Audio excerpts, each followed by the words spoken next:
Christ, bonjour et bon dimanche. Merci. Nous venons de lire dans le Nouveau Testament Jean 6, 1 à 15. Ce livre, nous l'avons souvent lu dans l'Église, la multiplication des pains pour les 5000 hommes.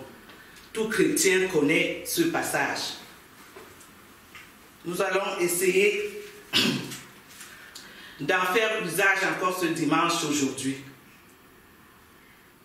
Assis sur la montagne, Jésus observe la nombreuse foule venue vers lui. Et étrangement, il ne s'adresse pas à cette foule, mais à Philippe. Philippe vers qui il se retourne pour lui poser une seule question. Une question du moins curieuse. Où achèterons-nous des pains pour qu'ils aient de quoi manger? Frères et sœurs en Christ, la faim. Tout le monde dans sa vie a eu faim. Nous tous. C'est quoi exactement la faim? Je parle pas de ceux qui ont un petit creux. Des fois, on a un petit creux comme ça. On peut ressentir au milieu de la journée, si on n'a pas mangé le matin, on a des pincements dans le ventre. Mais vous savez que le soir, quand je veux rentrer, je veux manger. Nous qui vivons dans le monde de la consommation, est-ce qu'on sait ce que c'est que la faim? Je vais ouvrir une petite parenthèse, frères et sœurs en Christ. Quand on était gosse, je remercie le Seigneur parce que j'ai grandi dans une famille où on n'a pas connu la faim. Chaque fois qu'on avait cette sensation où la faim se manifestait, on avait toujours quelque chose à manger. Mais mes parents nous rappelaient toujours qu'ailleurs, il y en a qui ont faim. Et toujours garder pour ceux qui n'en ont pas. Parce que, quel que soit le moment, quelqu'un peut toquer à la porte. Et même si vous mangez, gardez toujours. Alors, ma mère avait cette habitude de ne pas servir toute la casserole. Elle laissait toujours quelque chose pour le dernier venu dans la casserole. D'ailleurs, j'ai des amis de la famille ou même des parents qui se rappellent de ça concernant ma mère. Oh, quand on arrivait chez elle, il y avait toujours quelque chose à manger, même tard dans la nuit. Mais la faim, pour d'autres personnes, on sait ce que c'est. Ce n'est pas seulement manquer de nourriture. Aujourd'hui, je veux parler de nourriture, mais aussi la nourriture dans tout le sens du terme. On peut manquer de nourriture normale, mais manquer d'amour, manquer de relations pour certains enfants qui ont manqué d'amour paternel ou maternel, ou le bébé qui manque d'amour maternel. C'est quelque chose qui ne peut pas être rassasié ou qu'on ne peut pas remplacer. Mais ces personnes-là, des fois, prennent l'habitude de la faim. Quand on a beaucoup faim ou qu'on manque, on prend l'habitude de ne plus avoir faim. On mange quand on a, on mange quand on reçoit. Pour les personnes qui manquent d'amour ou de relations humaines, on finit par s'habituer. On ne fait même plus attention à l'autre qui peut te donner de l'amour. Nous sommes dans une société où chaque jour, à longueur de temps, que ce soit dans la télévision ou que ce soit quand on sort dans les supermarchés, n'importe où, ou même quand on passe devant nos portes, les poubelles même sont remplies de nourriture. Quoi qu'il en soit, surtout dans ce pays, même dans nos pays d'Afrique maintenant, il y a du gaspillage. Il y a la nourriture partout. Mais ça, c'est la nourriture qu'on mange pour se rassasier physiquement. Mais spirituellement, ça aussi, ça manque. nous sommes nombreux qui avons manqué d'amour, qui avons manqué même d'amour spirituel, de quelqu'un qui t'accompagne, qui t'apprend à savoir, à connaître ce que l'amour spirituel. Parce que l'amour, ce n'est pas seulement quelqu'un qui te dit, qui te donne à manger, ou qui te donne un toit, ou un lit. L'amour, c'est aussi l'amour spirituel. Parce qu'aujourd'hui, nous sommes là sur terre. Nous avons faim. Nous venons de lire dans la Bible que la foule avait faim. Est-ce que les quelques pains et poissons là allaient les suffire? Voilà. Mais finalement, nous avons aussi besoin de l'amour spirituel.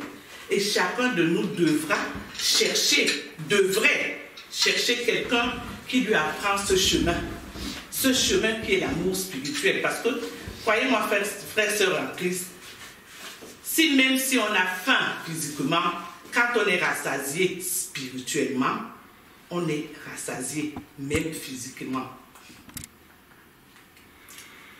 Frères et sœurs en Christ, Jésus voit nos motivations. Il distingue en nous une faim insatiable qu'on ne nourrit pas avec de l'argent ou avec autre chose. Cette foule, comme nous, avait un désir profond qui n'est pas seulement de pain, mais aussi surtout d'amour, de justice, d'espérance, de vie tout court. À ceux qui ont faim, Jésus n'a pas donné la même chose. Pour certains, cela n'était peut-être pas suffisant et d'autres en ont peut-être jeté. Jésus n'a pas non plus présenté un choix où chacun composerait son menu. Il n'a pas donné de choix que toi, tu vas composer le menu qu'il va te donner. La multiplication ici est un menu unique. Chacun ne reçoit ni trop peu, mais juste ce dont il a besoin pour se rassasier. Et on notera qu'il a des restes en abondance ce jour-là. Alors, dans le monde dans lequel nous vivons, le monde est souvent sournois et ne peut se justifier de la mise à l'écart de certaines personnes. Parce que quand on choisit des personnes pour donner soit du pain, soit de l'amour spirituel, on les choisit comment? Quel menu fait-on pour les choisir? Parce que, frères et sœurs en Christ, ne serait-il pas juste de plutôt choisir souvent ceux qui sont fragiles parmi nous, alors au lieu de choisir ceux qui ont... Parce que l'être humain est comme ça, nous avons ce truc qu'on a tendance à suivre la personne qui a, ou à donner à la personne qui a encore. Mais et on fuit la personne la plus fragile. Personne ne va à ses côtés. Alors apprenons à plutôt donner à la personne la plus fragile, que ce soit le pain physique, que ce soit le pain spirituel. Prenons l'exemple, par exemple, est-ce que le poisson s'éternise dans l'eau? Ce jour-là, on trouvait qu'il n'y avait pas beaucoup de poissons, mais finalement, quand on a pêché, il y a eu un miracle. Les poissons se sont multipliés et les pains aussi se sont multipliés. Au passage, il n'y avait que 5 pains au départ, mais 5000 hommes à faire manger. Mais finalement, tout le monde a pu se rassasier. Dans ce monde où tout le monde, où on nous gave plutôt, je dirais de la malbouffe, nous ne reconnaissons pas qu'on doit manger à notre faim.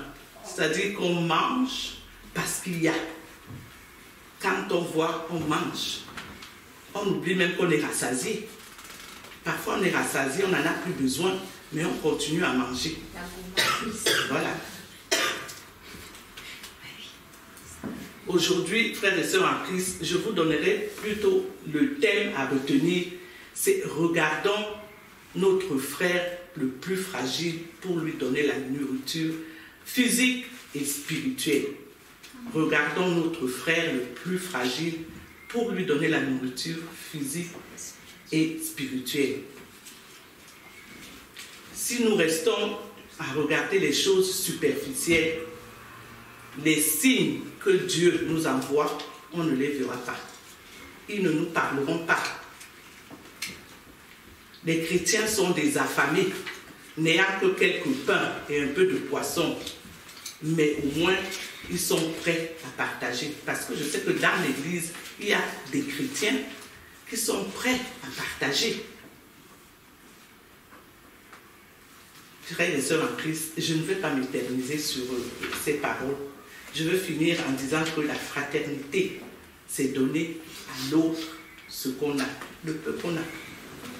Mais l'essentiel, c'est de donner la nourriture spirituelle. Parce que la nourriture physique, on la trouvera toujours. Que le Seigneur lui-même bénisse cette parole. Amen. Amen.